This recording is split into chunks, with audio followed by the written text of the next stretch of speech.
Hi, it's Matt Engadget. We're here at LG stand at MWC 2013, and what you see here is LG's new Optimus G Pro. Now this is the bigger Korean version. It's a lovely huge 5.5-inch full HD, that's 1080p display. It's also a very nice IPS panel, and like we saw on the Optimus G, it has pretty fantastic viewing angles. If we crank up the brightness as well, you should hopefully see it's very nice. If you just take a close-up, you can probably see it's very difficult to pick up these pixels. It's actually 400 pixels per inch, so that's a very nice statistic in speed.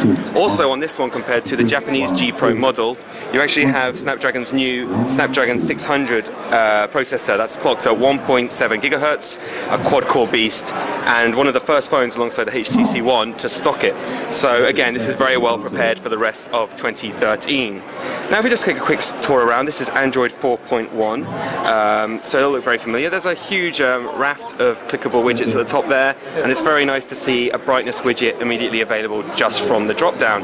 Now some of the extra functions that LG has put into this new model include Panorama VR, which is LG's attempt to craft their own photosphere effort. So if we just take a shot here,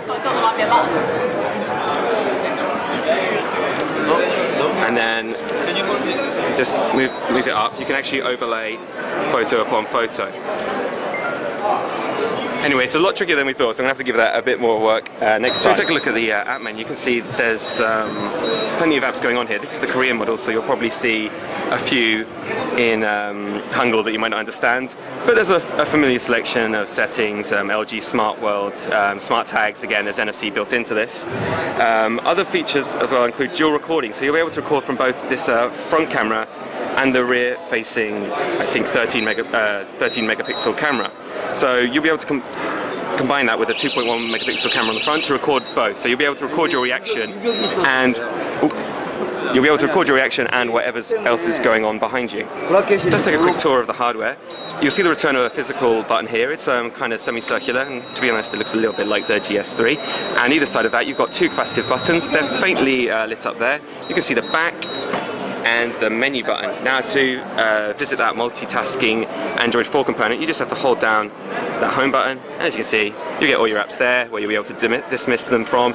You also got connections immediately to LG's own storage system, U+ box, and a HDTV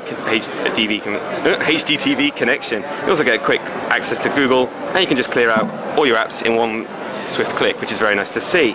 So let's go back to this hardware. Above that lovely 5.5-inch screen, you've got some LG branding, the earpiece, the 2.1 megapixel front-facing camera, and an ambient light sensor. Moving on over to the top edge, you've got a headphone socket, notification light, and a secondary mic. Moving on along to the left edge, you've got the power button and not much else. You can access the battery obviously by lifting off the backing.